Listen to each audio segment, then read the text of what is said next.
नाव मैया सुताल हाथन बागिया हो रामा चैता के महीना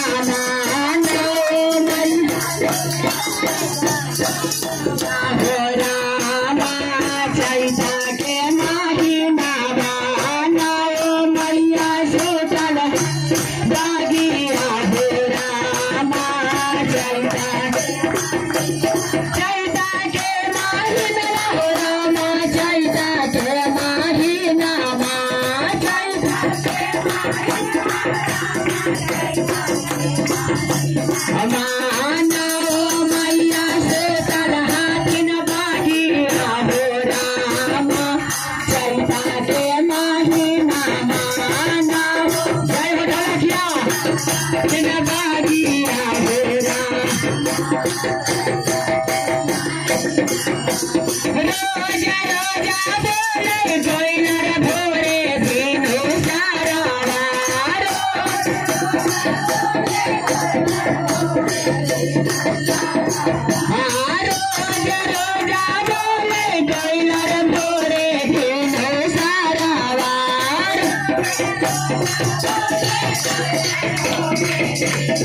अरे आज काहे बोलैया धीरा दिया हो रामा चैता के महीना आज काहे बोलैया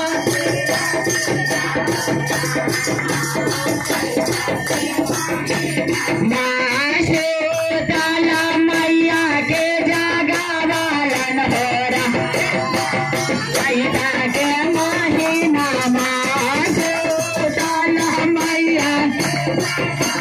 वन हो रामा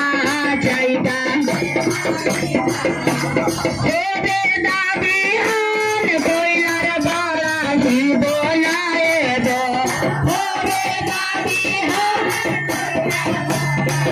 बोलाए दो जाड़ा से काटाई भाई घानी बागिया हो राम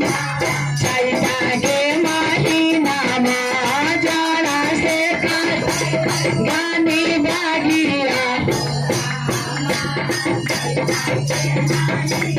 रोजा रोजा बोले कोयलर भोरे भेनो सारा भेनो सारा अरे आज काहे बोले आधी रातिया हो रामा चैता के महीना आज काहे बोलैया चैता कोयलर खोता भाऊ जाड़ा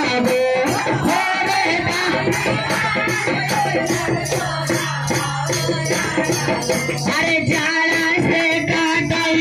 खाने बाजिया हो राम चैता के अरे जाड़ा से काटल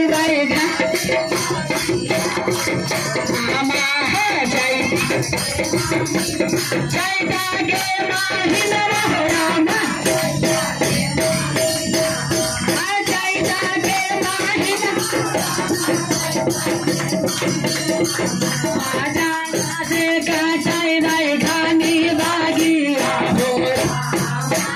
चैता के महीना जाड़ा से काटाई